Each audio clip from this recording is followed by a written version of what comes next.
Bismillahirrahmanirrahim. Assalamualaikum warahmatullahi wabarakatuh. Alhamdulillahi rabbil alamin. Wassalatu wassalamu ala sayyidil awwalina wal akhirin. Nabiyyina wa maulana Muhammadin wa ala alihi wa ashabihi ajma'in, amma ba'd. Bolestiar TV yang berbahagia dimanapun Anda berada, alhamdulillah kembali kita bersama di program kesayangan kita, Titian. Kali ini kita akan belajar tentang As-Sirah An-Nabawiyah,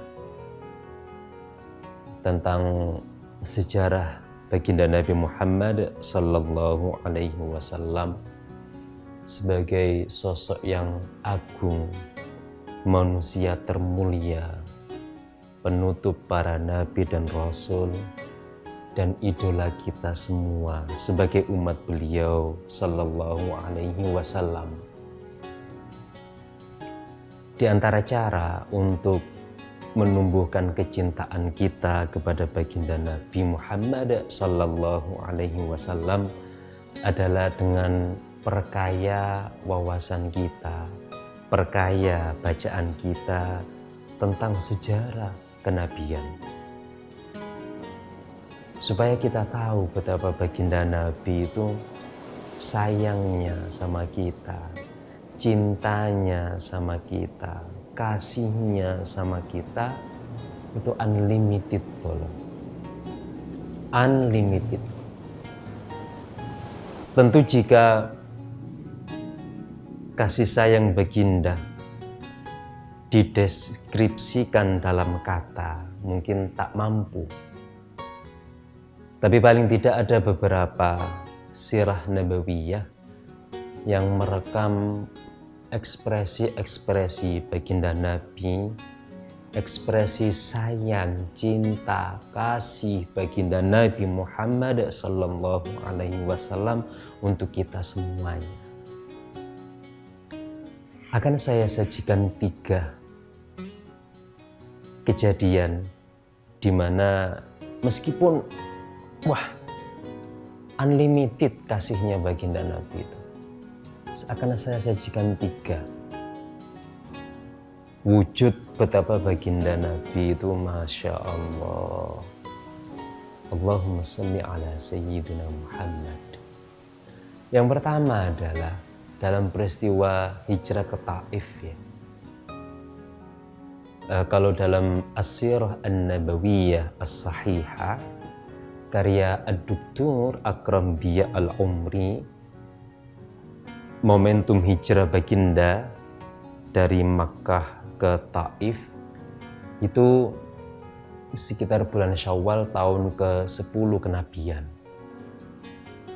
Dan itu terjadi setelah pasca wafatnya sang istri tercinta Sayyidah Khadijah Al-Kubra radhiyallahu ta'ala anha dan sang paman yang karismatik Bapak Abu Thalib. Nabi merasa tak lagi aman untuk mengembangkan sayap dakwah di tanah kelahiran beliau di Makkah, sehingga atas isyarah, atas wahyu dari Allah, baginda pun berinisiatif untuk berhijrah. Sebelum ke Madinah, baginda Nabi itu mencoba ke Taif terlebih dahulu yang berjarak sekitar kurang lebih 80 km. Lebih dekat, kalau Madinah kan 400-an kilometer.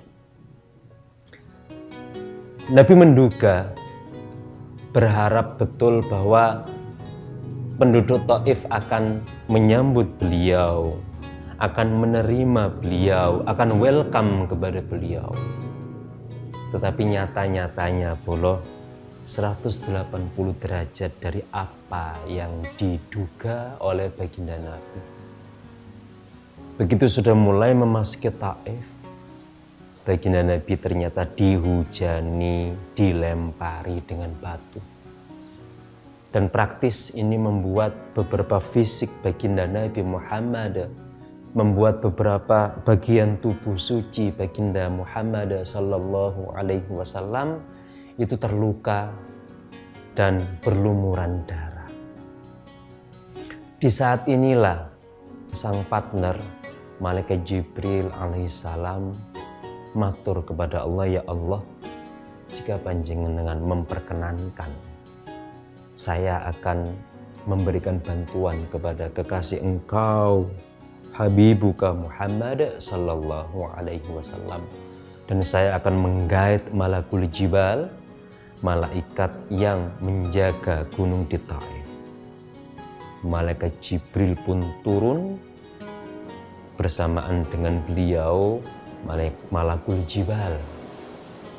Assalamualaikum ya Rasulullah. Baginda Nabi, waktu itu baginda Nabi tengah membersihkan beberapa darah yang berlumuran di tubuh suci beliau oleh sebab dilempari tadi. Malaikat Jibril datang, baginda, kami datang, dan di samping saya malakul jibal. Jika panjenengan kersa, maka mereka akan kami timpakan dengan gunung. Malakul jibal nambahi, jika panjenengan kersa baginda, saya siap ngebleki penduduk Taif itu dengan gunung supaya mereka selesai sudah.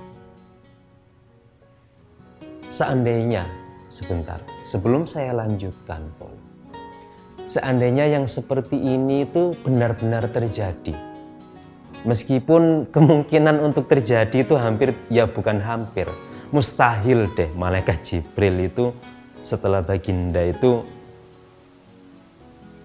memberikan petunjuk ke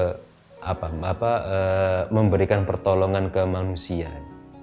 Tapi bolehlah kita berimajinasi, seandainya Bolo itu oleh bantuan tokoh malaikat, misalkan Bolo sedang terdolimi, di saat lemah tak berdaya, malaikat nawari, ya Allah, digolong ah. Kira-kira jawabnya apa Bolo? Yuk gak kesuwen, laksanakan, siap. Iku Bolo. Ya jelas beda dengan baginda. Baginda Nabi tak ambil kesempatan dalam kesempitan, tidak. Beliau sangat sayang kepada umatnya. Dan itu terbukti dalam hadis yang diriwayatkan oleh Imam Bukhari. Setelah dapat tawaran seperti itu loh, Nabi malah berdoa, arju an yukhrijallahu min aslabihim man ya'budullaha wahdahu la yusyriku bihi syai'a. Tidak perlu malaikat Jibril, tidak perlu malakul jibal, malaikat penjaga gunung. Saya punya harapan besar dari tulang-tulang punggung mereka. Allah akan mengeluarkan sosok yang menyembah Allah, yang bertauhid, mengesahkan Allah dan tidak menyekutukan Allah. Itu baginda. Dan ternyata betul, di masa depan itu Allah betul menumbuhkan dari generasi Taif yang nenek moyangnya dulu itu, mbahnya, mbah bapake ikut melempari baginda. Ternyata betul Allah melahirkan dari tulang sulbi mereka orang-orang yang bertauhid kepada Allah. Maka ketika Bolo menyaksikan orang yang mungkin saat itu bermaksiat, boleh kita benci dengan kemaksiatannya, tapi dengan sosoknya didoakan saja. Sopo sing nyongko Umar bin Khattab sebelum masuk Islam paling semangat memenggal baginda Nabi, justru beliau menjadi tombak keberhasilan dakwah Nabi secara terang-terangan. Itu satu Bolo ya, baginda Nabi itu sayang. Masih ada dua. Apa itu? Jangan kemana-mana nggih Bolo, tetap di titian.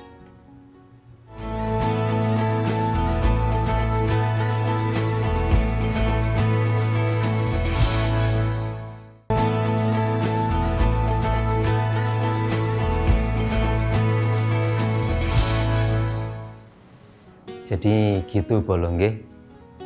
Ketika kita menyaksikan kemungkaran, boleh kita benci perbuatannya, tapi orangnya tetap kita rangkul, syukur-syukur kita tuntun kembali ke jalan yang benar. Ojo kok, wah dek ngene wis gak wawu, udah ngene wis gak reken. Jangan.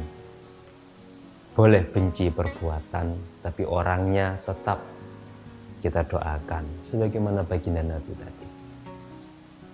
Berikutnya dari kisah sirah nabawiyah yang menunjukkan betapa baginda itu sayangnya sama kita itu top adalah dalam hadis. Baginda Nabi itu banyak dalam beberapa kesempatan itu melaksanakan sholat malam hanya 2 rakaat bolo mungkin sholat malamnya banyak rakaat, tapi kadang baginda Nabi itu sholat malam itu hanya 2 rakaat. Beliau mulai dari ba'da sholat isya, kemudian berakhir menjelang waktu subuh. Dan yang dibaca baginda Nabi 2 rakaatil mari isya sampai menjelang subuh. Suwe. Demi apa? Demi bolo coba. Demi kita semuanya umat baginda sallallahu alaihi wasallam. Dan yang dibaca baginda itu hanya ya surah Al-Fatihah, kan rukun salat. Kemudian setelah itu beliau hanya mengulang-ulang Quran surah Al-Maidah ayat 118. In tu'adzibhum fa innahum ibaduk wa in taghfir lahum fa innaka antal azizul hakim. Ya Allah, jika panjenengan mengadab mereka yang dimaksud beliau dalam ayat ini adalah umat-umat beliau. Secara general siapapun, ya Allah jika panjenengan menyiksa mereka loh hambanya panjenengan ya Allah. Dan jika panjenengan putuskan untuk mengampuni mereka, panjenengan memang yang maha perkasa dan maha bijaksana. Baginda Nabi sholat 2 rakaat til ba'da isya sampai menjelang subuh hanya membaca ayat tadi Quran surah Al-Maidah 118 diulang-ulang terus. Demi siapa? Demi panjenengan loh.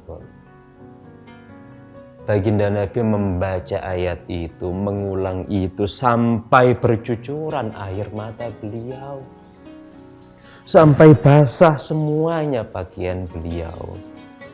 Mendoakan panjenengan, mendoakan kita semuanya supaya mendapat rahmat Allah, supaya diampuni oleh Allah Subhanahu wa ta'ala.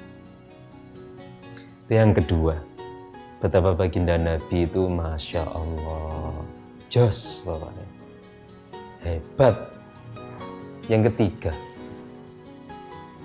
sebenarnya banyak, tapi saya sajikan 3. Yang ketiga, saat baginda Nabi hendak berpulang ke rahmatullah.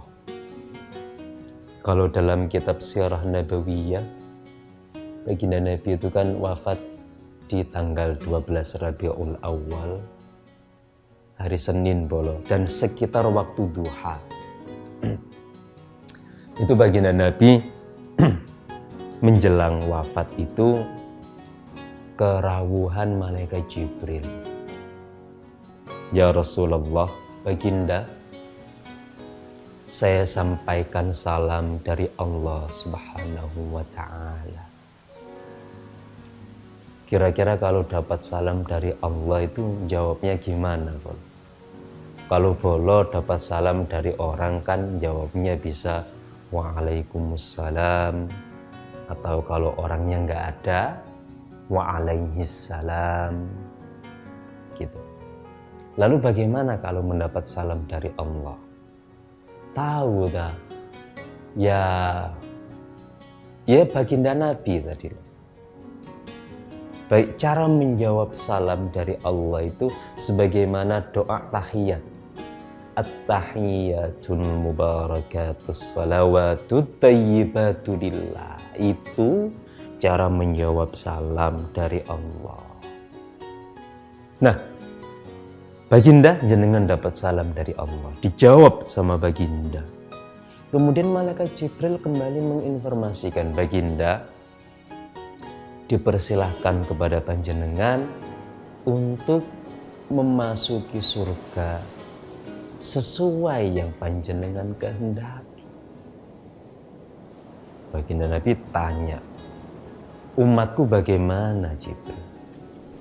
Umat panjenengan baginda. Allah menyampaikan bahwa surga tidak akan diizinkan untuk dimasuki yang lain kecuali setelah umat panjenengan berada di dalamnya. Baru baginda Nabi lega, tenang. Baru kemudian beliau di hembusan nafas terakhir beliau melafadzkan Allahumma ar-rafiqal a'la, ar-rafiqal a'la, ar-rafiqal a'la, berpulang ke rahmatullah.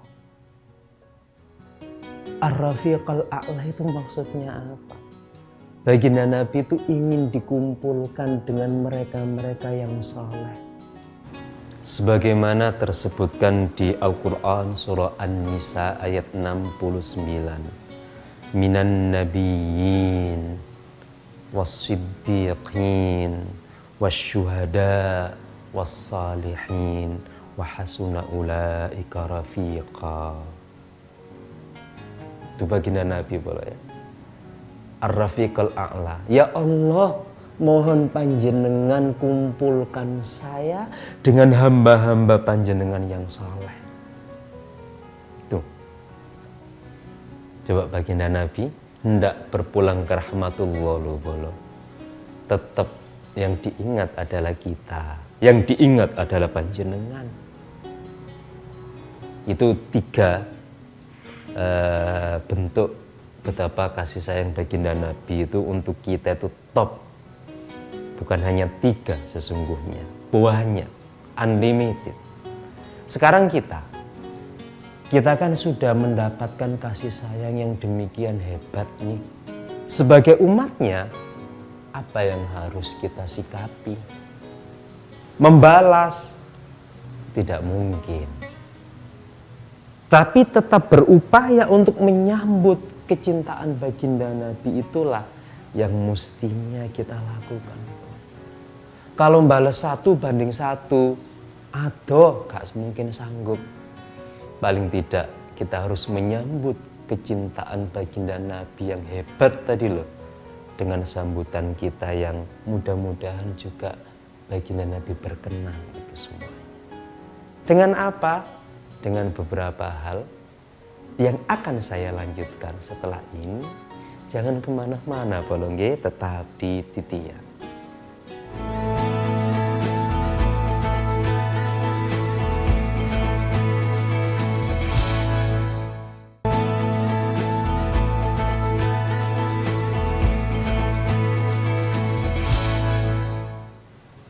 Kembali lagi di program kesayangan kita Titian Bolo ya.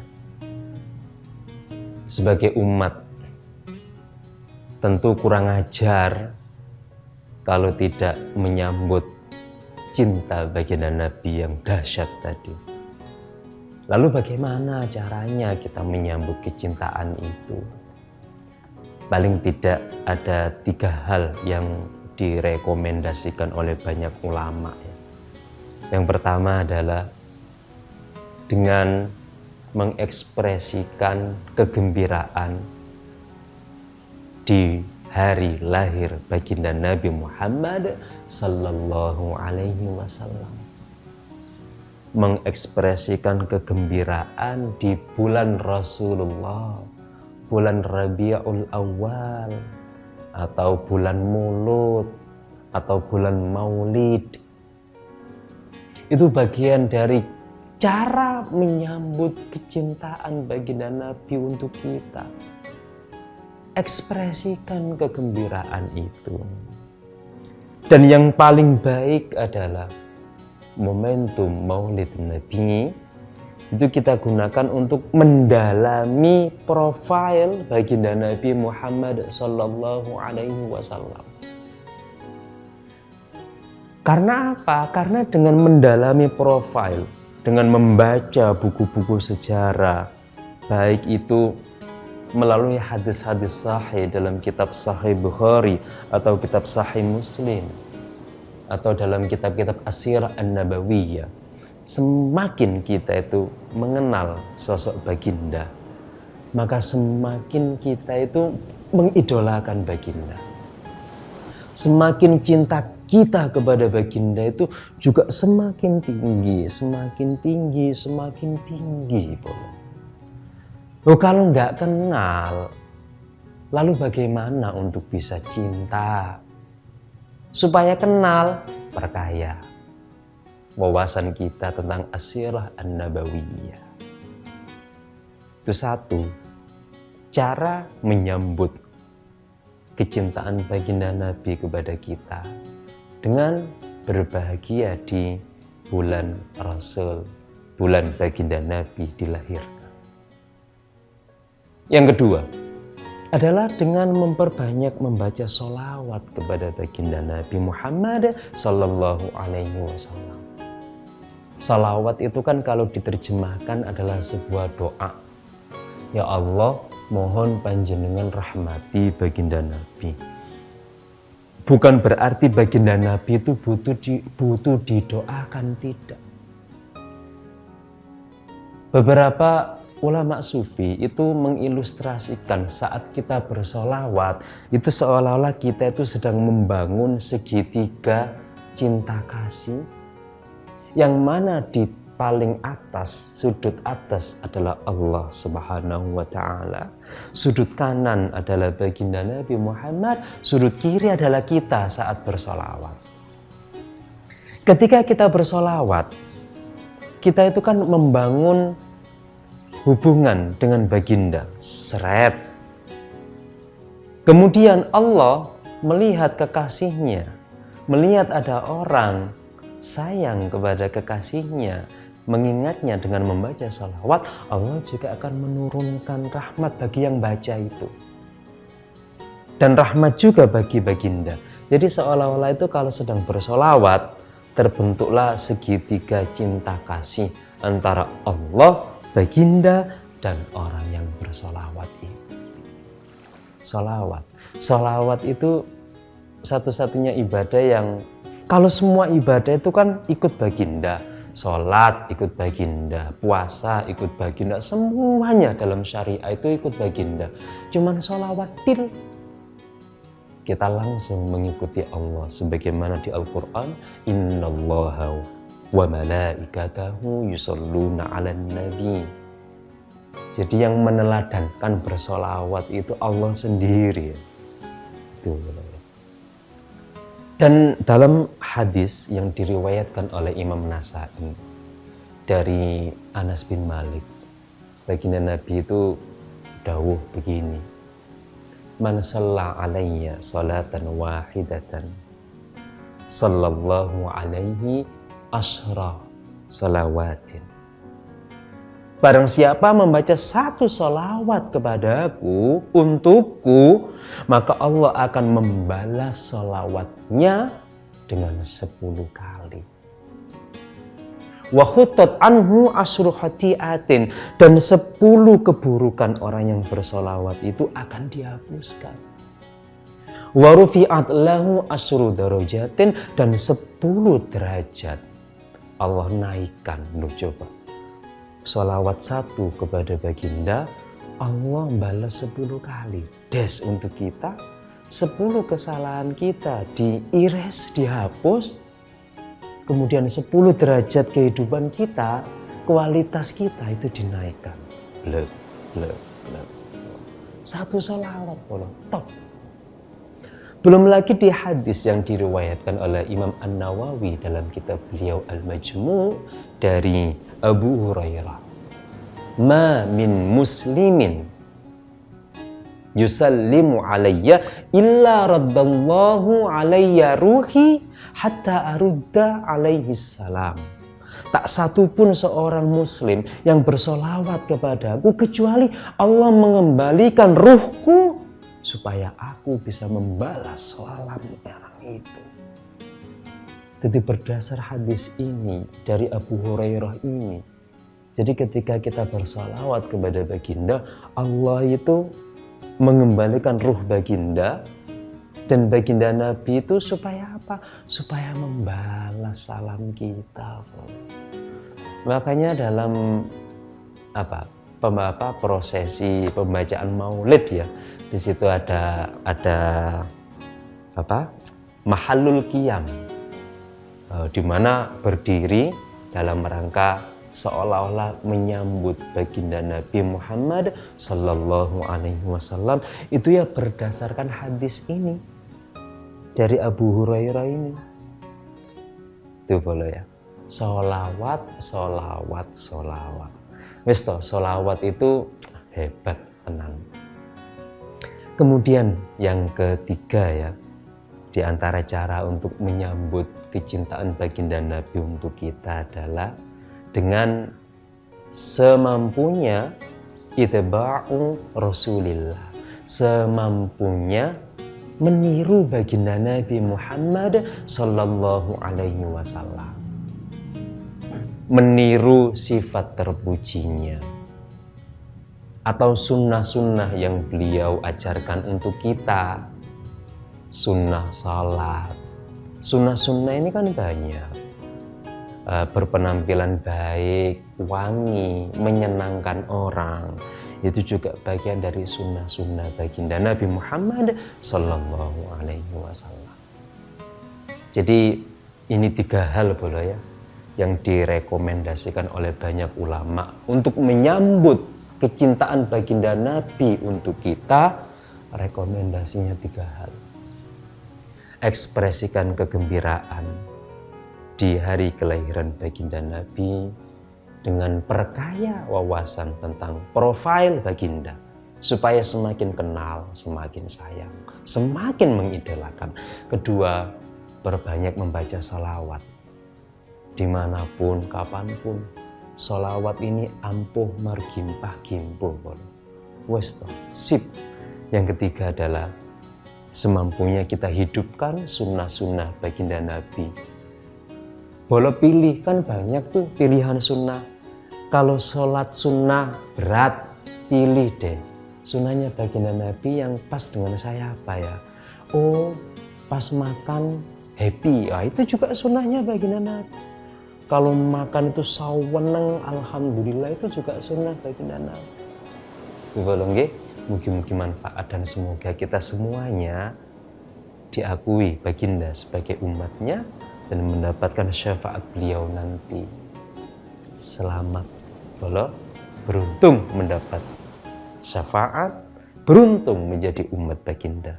Matur suwun. Ihdinas siratal mustaqim. Wassalamualaikum warahmatullahi wabarakatuh.